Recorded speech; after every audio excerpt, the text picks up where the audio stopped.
Hi, I'm Brian Karam. Mary has the day off, and I want to thank you for joining us. It's always a pleasure to be here with you people. The government shutdown grinds on.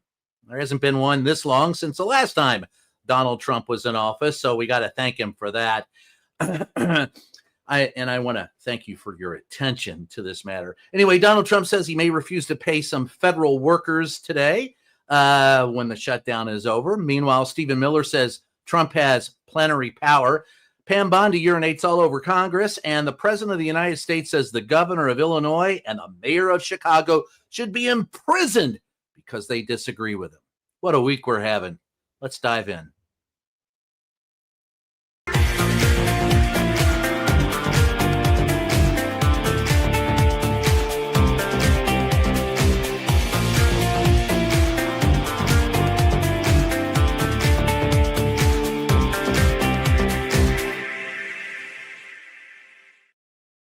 Hey there, guess what? We're 8 days into the government shutdown, and Donald continues to blame the Democrats, though he controls the presidency, Congress, and of course the Supreme Court.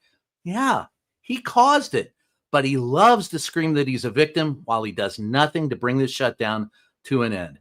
Meanwhile, the ripple effects of the federal government coming to a halt are being felt all across the nation. The New York Times reports that the White House has hinted that not all federal furloughed employees will receive back pay when the shutdown ends, despite a 2019 law guaranteeing it that Trump signed, mind you. The Trump regime drafted a memo saying only essential employees like military and aircraft controllers are entitled to back pay. Thank God for that, at least. This contradicts the Government Employee Fair Treatment Act, which, like I said, Donald Trump signed after the 2018-2019 shutdown. Remember that 35-day shutdown? I do. I was there. Anyway, it also goes against the Office of Personnel Management. When asked recently about back pay for furloughed workers, listen to what Donnie had to say. Is it the White House's position that furloughed workers should be paid for their back pay? I would say it depends on who we're talking about. I can tell you this, the Democrats have put a lot of people in great risk and jeopardy, but it really depends on who you're talking about. But for the most part, we're going to take care of our people. There are some people that really don't deserve to be taken care of, and we'll take care of them in a different way. Okay? Thank you. How the hell are you going to do that, Don? First of all, wait a minute. Before I say anything about Puff Donnie and what he's going to do to those people, I keep looking at the Oval Office, and to me, it still looks like a cheap nail salon from the 1970s in Queens, New York. Or, you know, of course, Putin's palace. But anyway, what are you going to do to those people that you don't pay, Don? You line them up and shoot them? I mean, what the hell does that even mean? Stay tuned for the next exciting episode. That's the way Don operates. And speaking of air traffic controllers, airports are experiencing a third day of delays stemming from the shutdown complications. You got to fly, you're going to wait. Many airports are having difficulties due to staff shortages. Some speculate that the workers are calling in, sick to protest lost wages incurred due to the shutdown. Here's Today with the latest on air traffic controllers and reactions to the stalled government. This morning, the FAA's list of airports on the watch list for staffing-related challenges includes some of the busiest in the country, experiencing delays yesterday.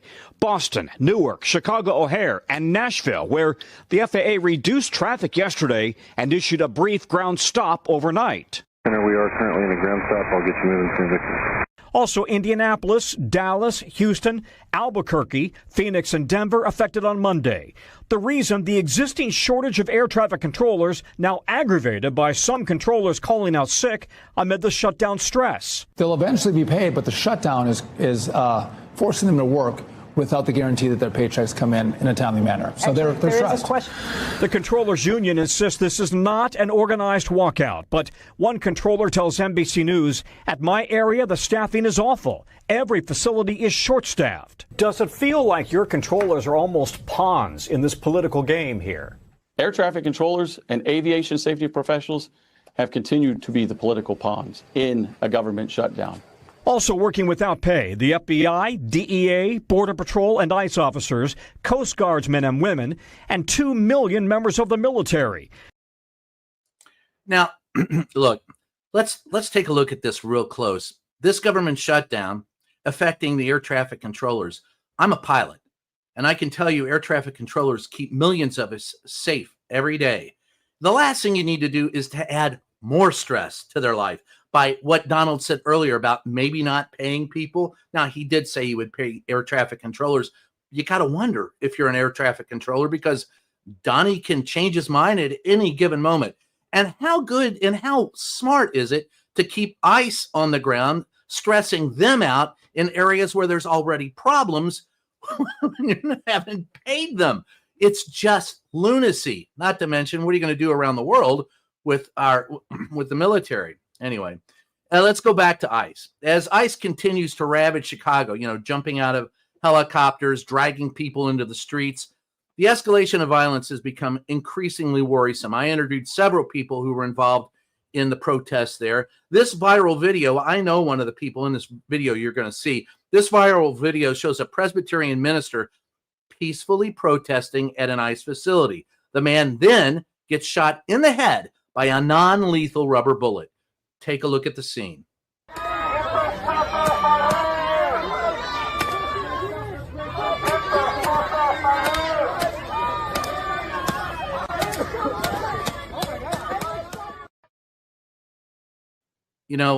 There's all kinds of rumors that some of these ICE people, well, they're not well trained, obviously. They're sitting up on top of a building, shooting at people, indiscriminately shooting for really no reason. These people are just protesters expressing their First Amendment rights. The behavior of the ICE agents reminds me a lot of the behavior of, who would that be? Oh, yes, the Proud Boys and the January 6th crowd, who also did the same damn thing. This is Donald Trump once again giving people access to their worst thoughts and allowing them to act out on it. And the guy who is, I heard comments that if he's really a member of the clergy, why isn't he in church? Well, first of all, he wasn't a Catholic priest, so while a member of clergy, he wasn't a priest. He was a minister, Presbyterian. But for those who wonder, take a look at Matthew 25:40 for enlightenment as to why people in the clergy would be at such a protest. It's traditional that they protest against the discrimination of the least among us. Anyway, and as Donald is intensifying his threats towards Illinois, here we go, Governor J.B. Pritzker vowing to jail him if he doesn't protect ICE agents. Today, Donald posted this on Truth Social, his failing social media site. Chicago mayor should be jailed for failing to protect ICE officers. Governor Pritzker also. Pritzker was quick to respond, though, calling Donald unhinged, and I think that's understated. Take a look. You know as well as I do, the President of the United States in the last 24 hours called for you to be imprisoned. I want to give you an opportunity. We've seen your reaction on social media, but I want to hear what you have to say back to the President of the United States. Well, let's start with the idea that this is a convicted felon. I mean, think about that, who is threatening to jail me. I got to say, this guy's unhinged. He's insecure. He's a wannabe dictator. And there's one thing I really want to say to Donald Trump. If you come for my people, you come through me. So come and get me. A convicted felon. Thank you for pointing that out, Governor. And I can tell you from having him come after me personally, you'll beat him in court 3 times. So I think the governor has better standing than I do. I don't think Donnie's going to fare too well in that one. Anyway, where were we? Oh, yeah. The increased tension doesn't seem like it's going to be ending in Chicago either. Donald is threatening to invoke the Insurrection Act, and this gets serious. But what would the result of that look like? Well, use of this provision would enable him to expand his presidential authority to deploy military force in U.S. cities.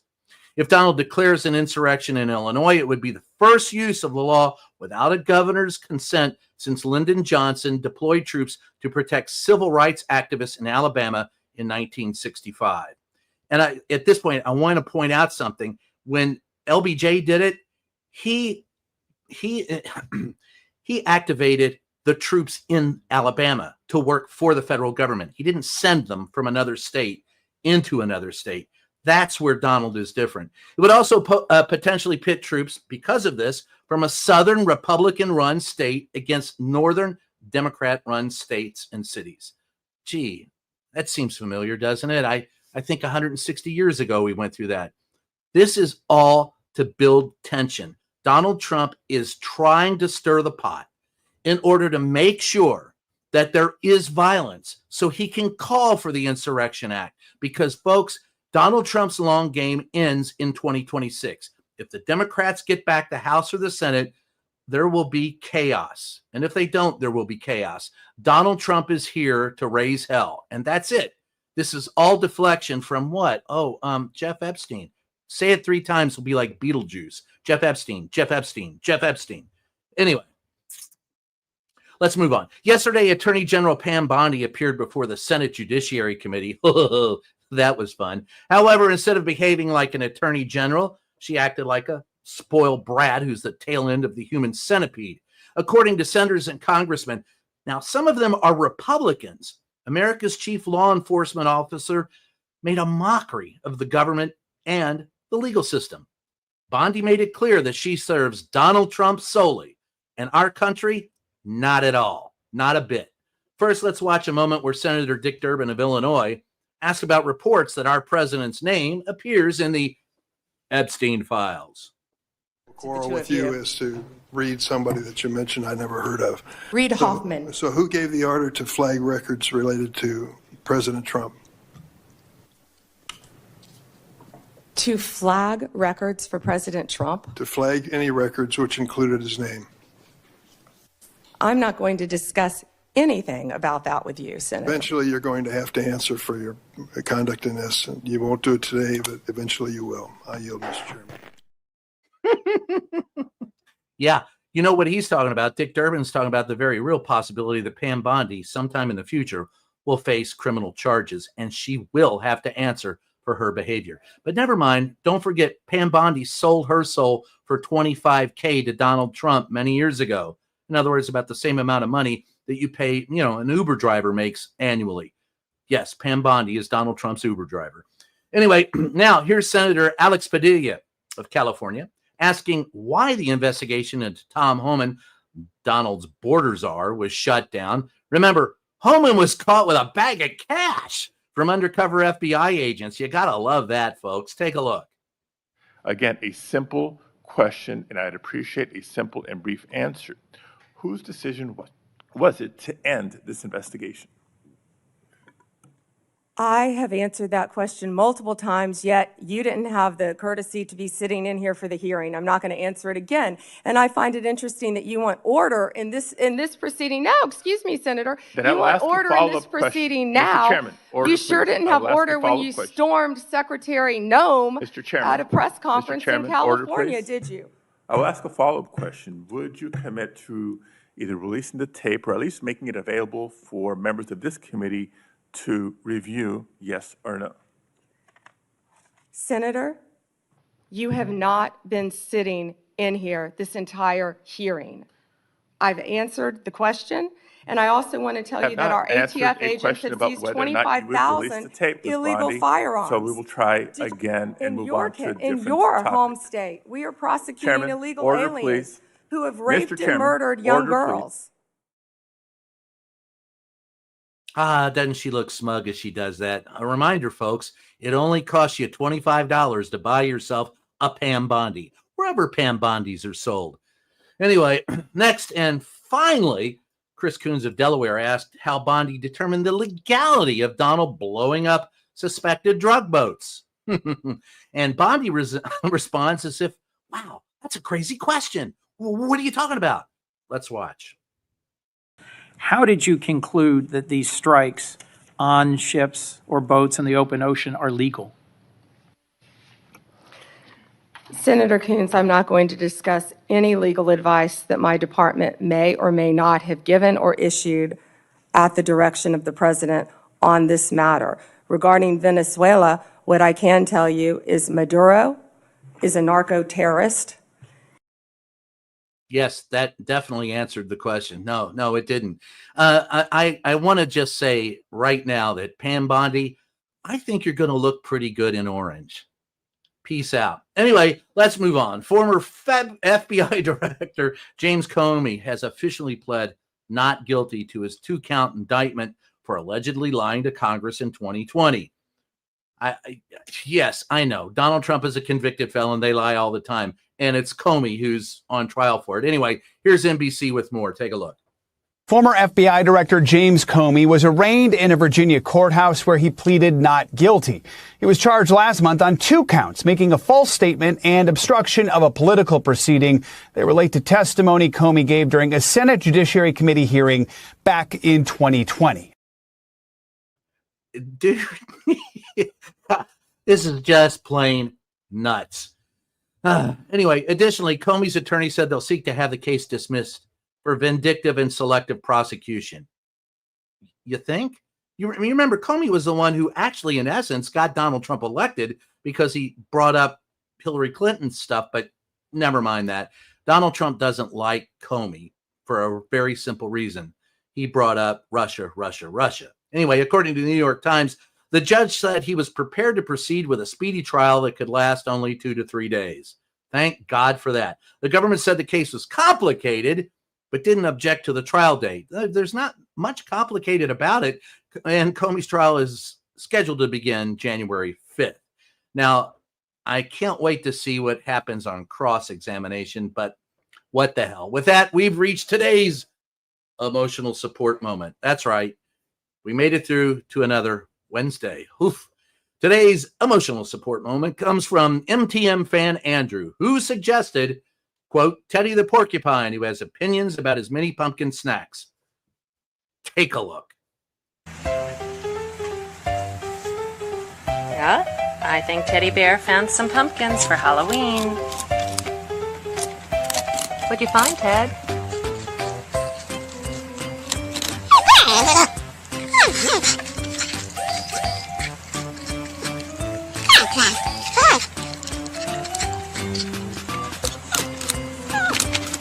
Pick it up. Can you get it? Pick it up. Good boy. Oh, what is it, Teddy? Pumpkin? Can you say pumpkin?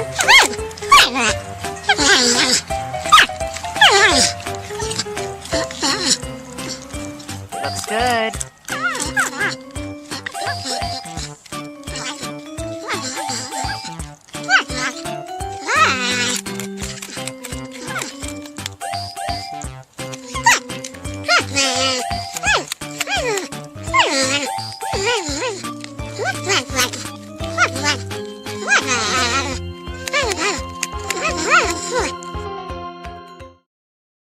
Okay, he's really cute, but he does sound an awful lot like Puff Donnie's presidential pep secretary.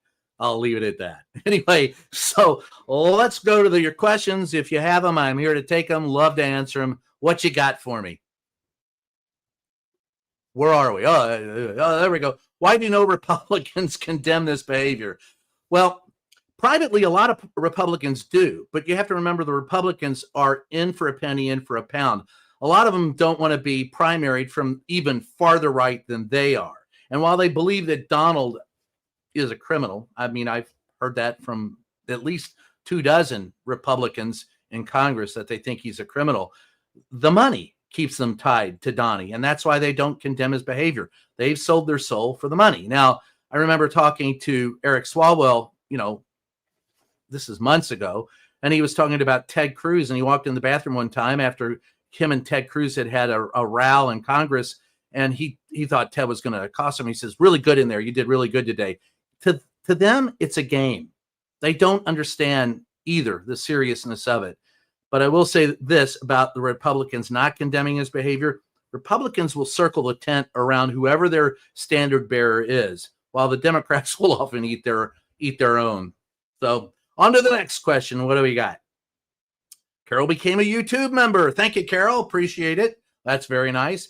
Donovan Tyler became a YouTube member. Thank you, Donovan. What do we got left? Anything? There's plenty I could answer here.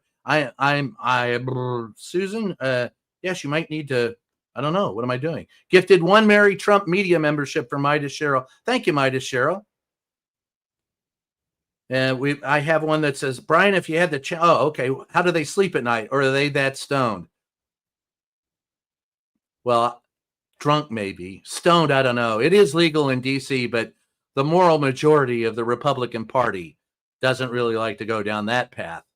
They'd much rather be at a glory hole in some restroom somewhere. Oh, did I say that out loud? Anyway, does she realize this is an oversight hearing? She's there to answer questions? No. What you have to understand is this administration believes that there is no power that doesn't come from Donnie. Remember, Stephen Miller today, it was on CNN, said Donald Trump has plenary power, which means, for those who need the definition, that his power is unquestioned and all-encompassing, much like the Lord himself.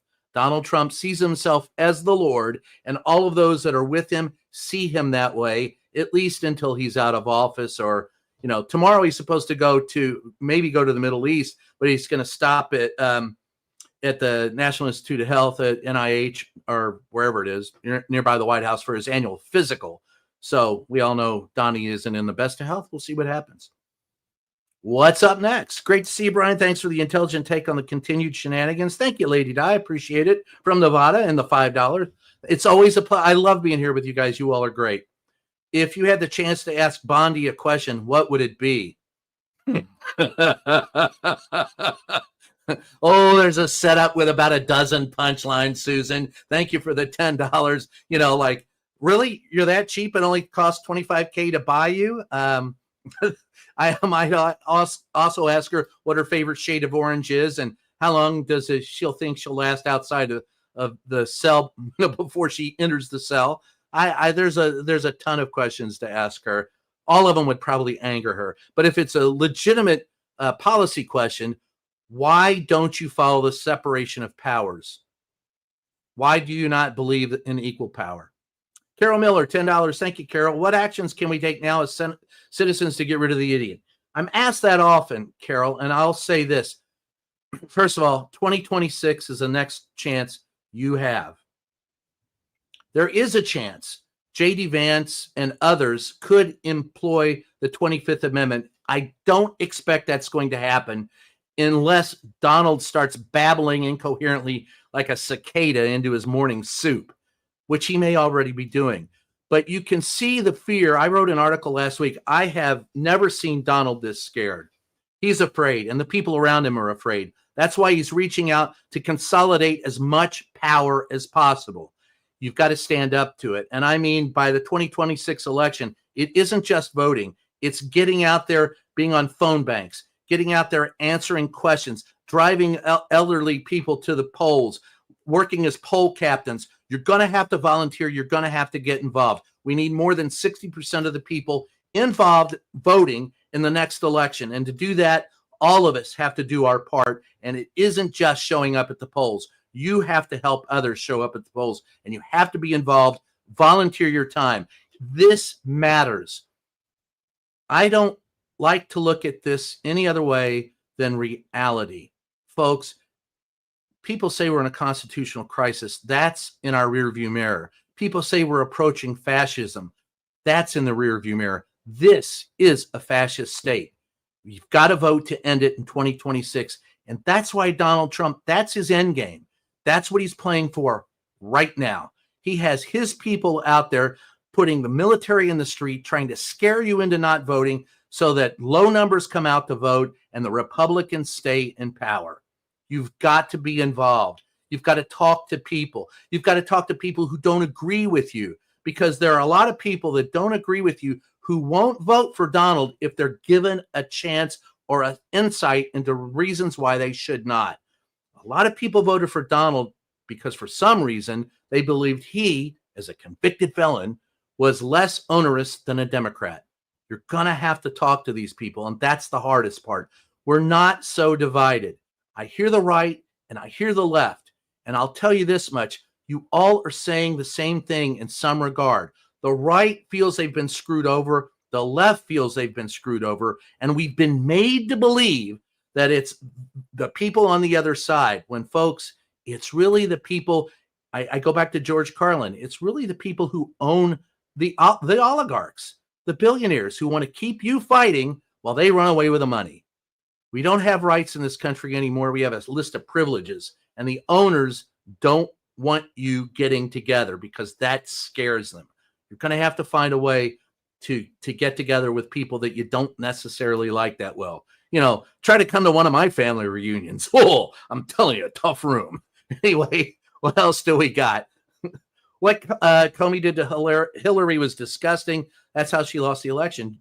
Gene, you're absolutely right. Comey thought he was a Boy Scout. I know plenty of people that don't like Comey, and I was kind of angry with what he did. I don't buy it. He should not have weighed in on that election.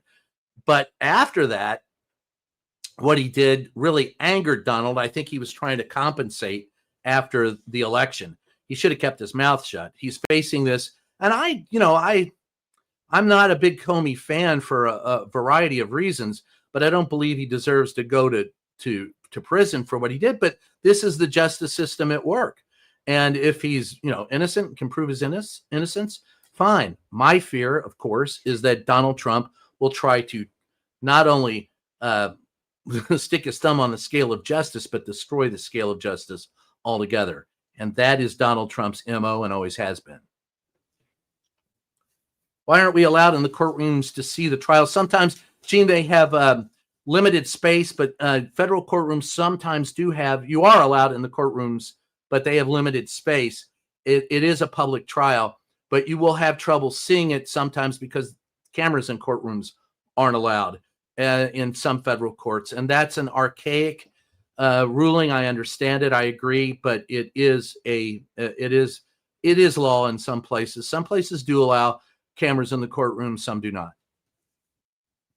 What else we got? Pam and Ghislaine could be cellmates. I smell a reality TV show. Oh yeah, I do too. Rick and Morty. This is probably Pam and Ghislaine. That's probably going to be the new, or the new Orange is dyed hair. Michael Cohen wants them to have the Michael Cohen Memorial Cell in his Camp Cupcake. I would like to see. I just think that Pam Bondi should be held accountable for what she did. And it's really nice to see this, the Supreme Court turn down Ghislaine Maxwell's appeal to the Supreme Court. Not exactly what we want to see anywhere. MTG knows the midterms will be lost. I don't know, Jane. That's a good, I think that's the fear. Like I said, I've never seen Donald Trump this fearful. And everyone says that we're approaching like 1984. I think we're already there. I think he's trying to manipulate the electorate so he can stay in office. As George Orwell said, I'll quote, "From the totalitarian point of view, history is something to be created, not learned. Political language makes lies sound truthful and murder respectable." And that's what Donald is doing. And that's what we've got to stand up against every chance you get. Vetted, factual information is what will defeat Donald Trump. Not sure how Carney can sit there and listen to this babble. I don't know how. Look, man, I get paid to listen to this babble, and it's tough because I got to tell you, it's bad BS. I grew up in a family of lawyers and car salesmen. I know good BS when I hear it. This is bad BS, and I don't know who the hell's buying it anymore.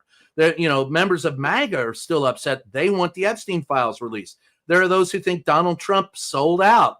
I got news for you. Donald Trump sold out years ago. He doesn't care about anybody but Donald Trump. And it is extraordinarily difficult to sit and listen to him or anyone in his administration for any length of time. And I will go to two places that we all should remember. One was in the Oval Office when Donald Trump lost a Supreme Court decision 9-0, and Stephen Miller got up and said, no, he had won it 9-0, and Donald Trump believed him. Donald Trump doesn't read, doesn't care. It's hard to listen to them babble because we know it's all lies generated to make sure that Donald Trump hears only what he wants to hear. And then, of course, anytime his cabinet gets together, I haven't seen that kind of bowing down even in North Korea or Russia. I mean, they're probably laughing at that. For the love of God, to listen to this babble. If my children did it, I'd sit them in a corner and tell them to read a good book and shut up. What else we got? Why don't the Democrats unite more and do a daily briefing? I have asked there are plenty of people asking why they don't do a daily briefing. And that's a really good question, because I believe that from the Capitol, from that point of view, there should be a daily pushback somewhere. Like when Donald Trump gives the State of the Union address, there's always the counter address. Whenever a president, not just Donald, but whenever a president does it, there's the counter address from the opposition. I don't know why they don't do it. Now, Donald doesn't brief every day is one of the reasons why, and it's hard to prepare for his nonsense, but it does, I think, an hour after the presidential PEP secretary, I cannot call her a press secretary, she'd just give her a set of pom-poms and let her go, rah, Donnie, rah. That's all she can do. For the love of God, that the gaslighting that goes on there is horrendous. But there can be someone, and I don't know why the Democrats don't do it. It's been suggested often, but we're likely to get a sternly worded letter from Chuck Schumer. What else we got? Brian, I'm hearing lots of repubs are ready to bolt from Trump if the Epstein vote comes up. Your thoughts? Yes, I have heard, Greg, good question. I have heard from, many Republicans, more than a couple of dozen, who are ready to break with Donnie on this. But by the way, that's the reason why Mike Johnson, who could call the House back into session, hasn't done it, because there's a Democrat who got elected in Arizona who would be the deciding vote on releasing the Epstein information. And they won't call the House back because he would have to then swear her in, and this would all come out. And there are Republicans who are asking for it to come out, and they are asking, look, Massey from the Republican from Kentucky is leading the charge and has asked for the House to come back. There are Republicans who are angry about it, and it's only getting worse. And that's why Donald is getting more scared and more desperate. Right now, the guy that you got to worry about if you're a Republican is Massey from Kentucky. Brian, what frustrates you the most about the current White House press briefings? Thank you, Susan, and for the $10 and being a veteran White House reporter, the highest caliber yourself. Your experience is top rate. Thanks. What frustrates me most is we're not doing our job. There are very few people left in that briefing room who even know how to do the job, and those that do know how to do the job are not in the presidential press pool anymore. The two best reporters in there come from Reuters. That would be Steve Holland and Jeff Mason, and they're not allowed in the press. You might see them in a briefing, but you're not going to see them in the press pool in front of the president himself. And the rest of us are too afraid of losing our job and access. And I always go to Ben Bagdikian. I know I've said it before, but he was one of my mentors at the Washington Post. He said, never forget that your obligation is to the people. It is not at heart to those who pay you, or to your editor, or to your sources, or to your friends, or to the advancement of your career. It is to the public. That's what Ben Bagdikian told us, and we're not doing it. So that's the most frustrating thing for me as a reporter. I was taught by Sam Donaldson and Helen Thomas and Dan Rather and people like that. And there just isn't anyone of that gravitas in the White House briefing room anymore. And they're trying to keep me out. So, it's difficult at best. Brian, did the Oval look like a bordello? Well, I was there not too long. I was there during this administration, and it didn't look like a bordello in the first few days of the administration. And today, like I said, it doesn't remind me of a bordello, though I've never been to one, so I guess I don't really know. But I will say it does remind me of a nail salon in Queens, New York in 1975, or Putin's palace in Russia, which is apparently what Donald Trump is emulating, according to some of the people on his own staff. He wants the gold and the white because he believes the ostentatiousness of his presentation befits him, because he is an empty-souled SOB. And he can, what was the line? I go back to the wonderful line in Tombstone about Johnny Ringo, and Kurt Russell's asking Val Kilmer, the character, he says, what makes a man like Johnny Ringo operate? And he goes, he has a big hole in the middle of him. He can never steal enough or kill enough or rob enough to fill it. That's Donald Trump. She's already been elected to the seat. Isn't Johnson in contempt right now? Well, not as long as they're outside, not as long as they're not in session. But yes, you could say that he's not bringing him into session, and that could mean he'd be in contempt. But who's going to prosecute him? It's the Republicans, who have the majority, certainly won't. At least I don't think so. What else we got? I'm all ears.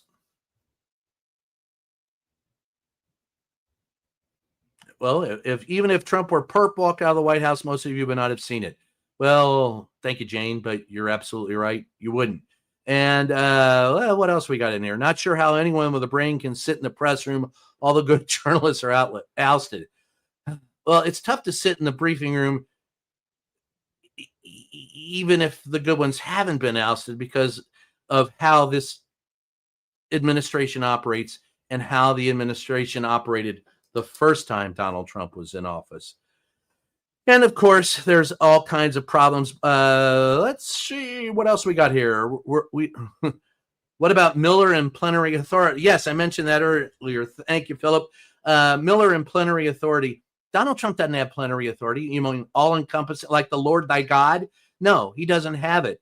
And it was a telling comment. And if you saw it on CNN, it was laughable because as he said it, he kind of caught himself saying it and just sat there frozen for a few seconds to the point where Boris, who was the anchor, said, hey, can you hear me? Can you hear me?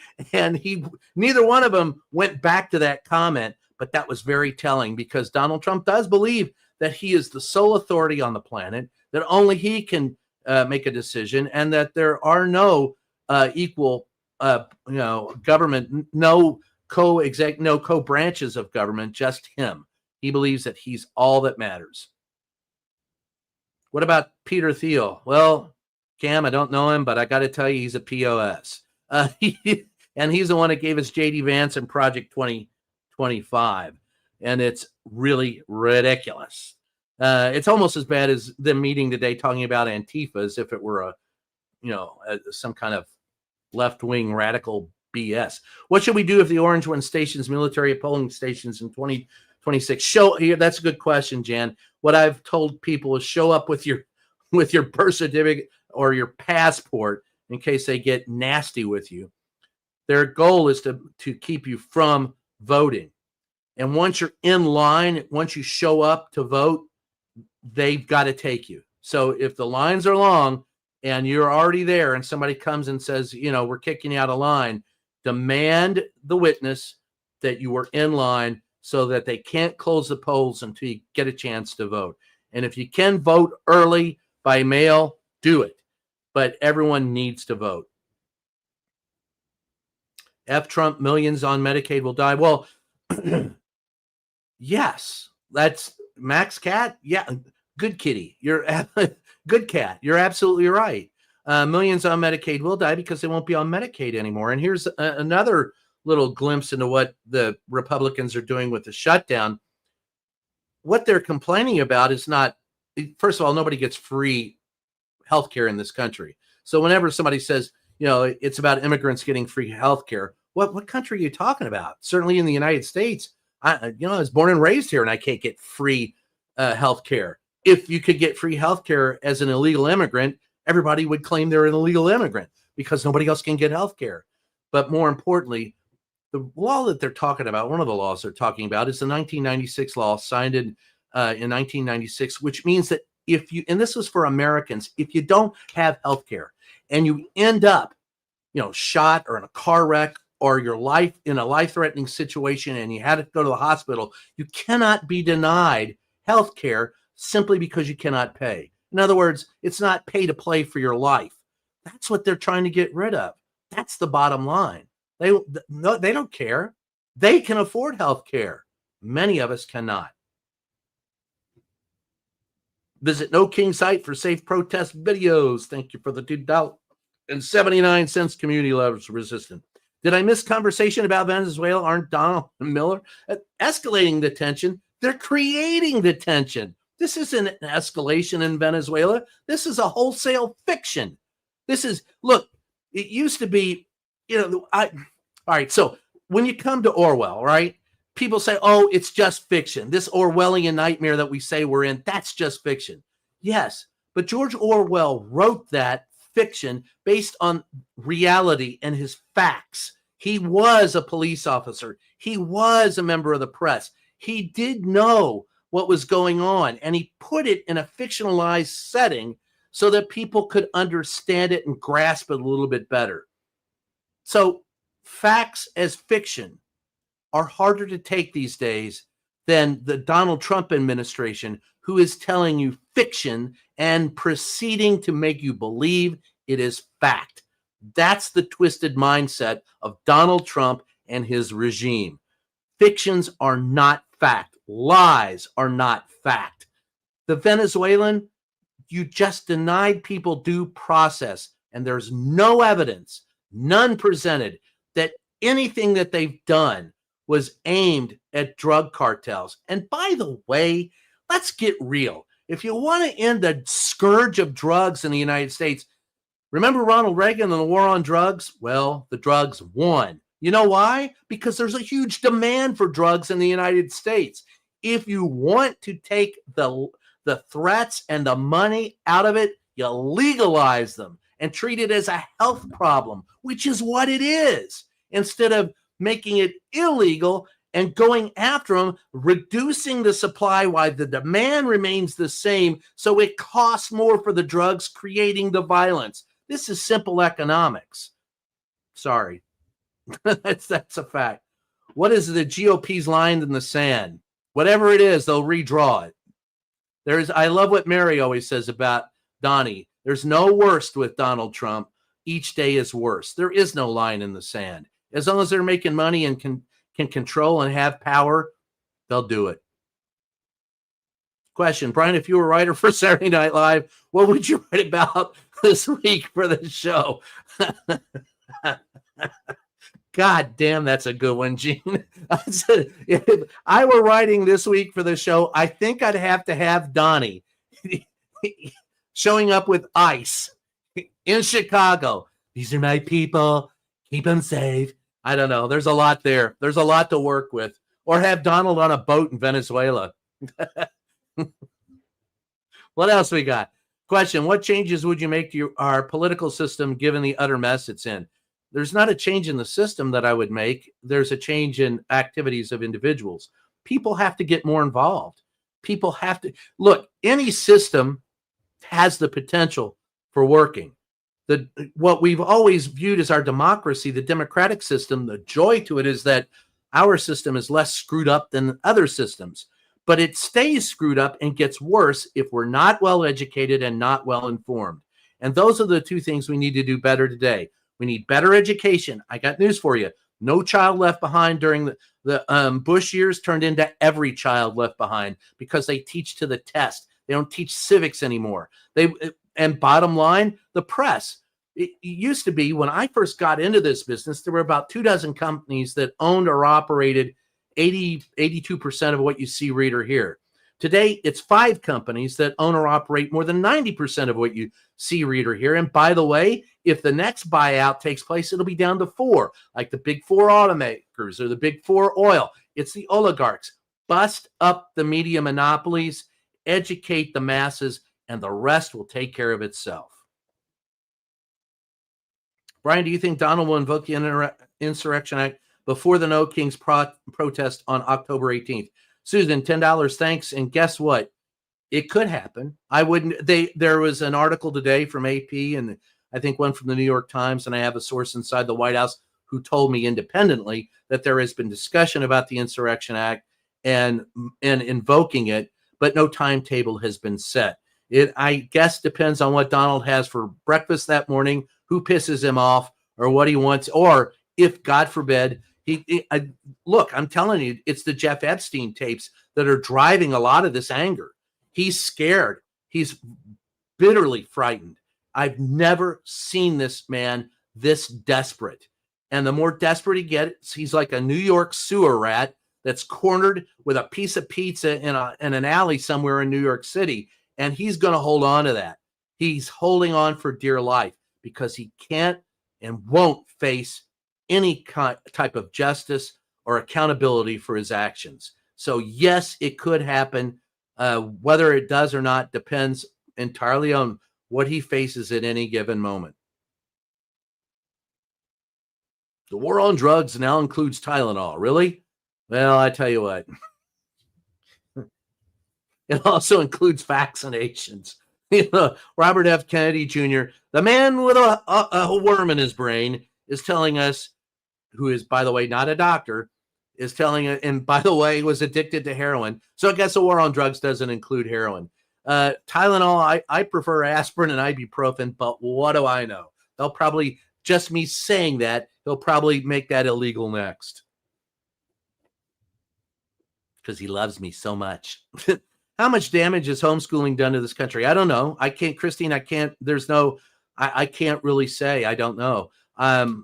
Some people believe it's helped the country, and I do believe it does help some individuals. I've never seen a survey that shows how much damage it's done. I do know that public education is not what it was when I was in high school or grade school or elementary school or middle school. Yeah, middle school. There was interesting. The 8th grade. Let's go back.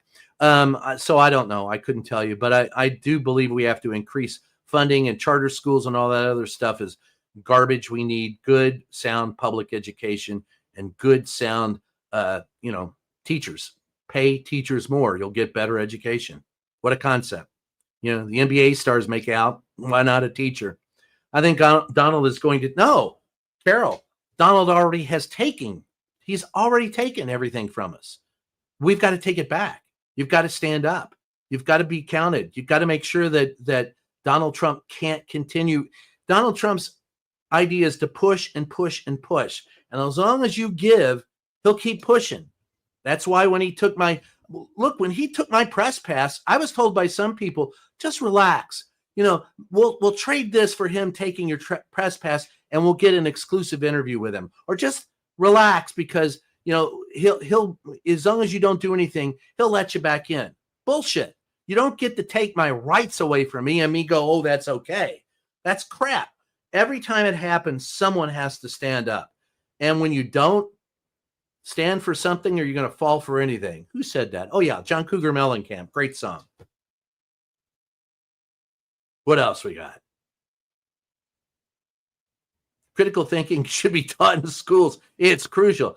Bo Peep, you said a mouthful there. Sister, I believe that 1,000,000%. Critical thinking and the idea, look, just because I disagree with you doesn't mean I'm automatically in league with Lucifer. Just because I disagree with Trump doesn't mean I'm automatically, far left. Because I disagree with the far left doesn't mean I'm automatically far right. Each fact, more people have more in common with each other than they don't have in common with each other. It's finding that common ground and having critical thinking and remembering that politics is not the cause of our conflict. Politics is to be used to cure and solve conflict. It's the language of solving our conflicts among tribes, among people, among individuals. Politics used to be looked at as the art of half a loaf. You get a little, I get a little, we're both rowing in the same direction. But you can't sit there at the same time and say civil rights, I get to take all of that. You don't have civil rights. You can't say that the world is flat. You can't deny vaccines. You can't deny factual information and say, hey, that's half a loaf, because it isn't. And that requires critical thinking to understand that, to realize that you've got to get out of your own little zone of influence, out of that informational silo in which you dwell. As much as it pains me to watch Fox News or OAN or listen to, or read Breitbart, I do, because I need to know how these people are thinking. I need to understand that. So critical thinking, yes, you're right. It's crucial. Thank you, Bo Peep. That was my fun little rant. Susan's back. The government shutdown should be called the Epstein cover-up shutdown, in my opinion. Thoughts, anyone? That's a tough room, Susan. I'm telling you. I'll tell you what else it is. By the way, it's the Mar-a-Lago cover-up shutdown too. And let me briefly tell you about that. Remember, Mar-a-Lago was searched. He called it a raid. Donald Trump issued a letter from a lawyer saying he had given all the classified information to the government. Then he said he didn't have any more. Then the FBI showed up and searched, and they found some. And he said, "Oh, guess what? The FBI planted it."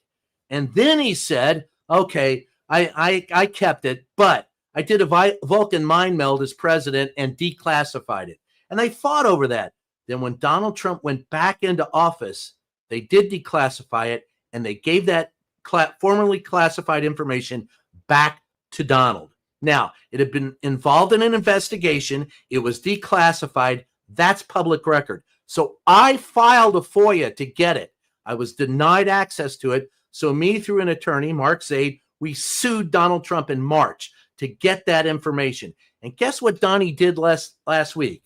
Puff Donnie and his roving band of miscreants decided that they asked the Justice Department for me to post a $50,000 bond just to have an expedited case, just for me to have a chance to be heard. If I don't get an expedited case, well, how long did it take to release the Amelia Earhart files? 80 years? I want it within the next 2 years, which is what it's supposed to be within 10, 20 days, but I'll take 2 years if we can get it. Just to have that chance to be heard, he wanted me to put up a $50,000 bond. And if the court decided I didn't get an expedited case, I lose the $50K. Donald Trump is scared to death of what's in the Epstein files, and he's scared to death of what's in the Mar-a-Lago files. And that is why the shutdown is occurring. Mostly Epstein, but also Mar-a-Lago. Whoa, there we go. That's the last of the questions. Look, I want to thank you guys for having me on. It's always a pleasure. You guys are great. The questions are great. And I always enjoy my time here. I look forward. Mary's gone for a week. I'll be back. I have to go to the East Coast. I have now, I'm an official member of the clergy. So I'll be performing a wedding ceremony for a good friend of mine in DC next week. And I'll be around, but I'm traveling tomorrow and Friday. So I want to thank you everyone for having me, and I'll catch you next time.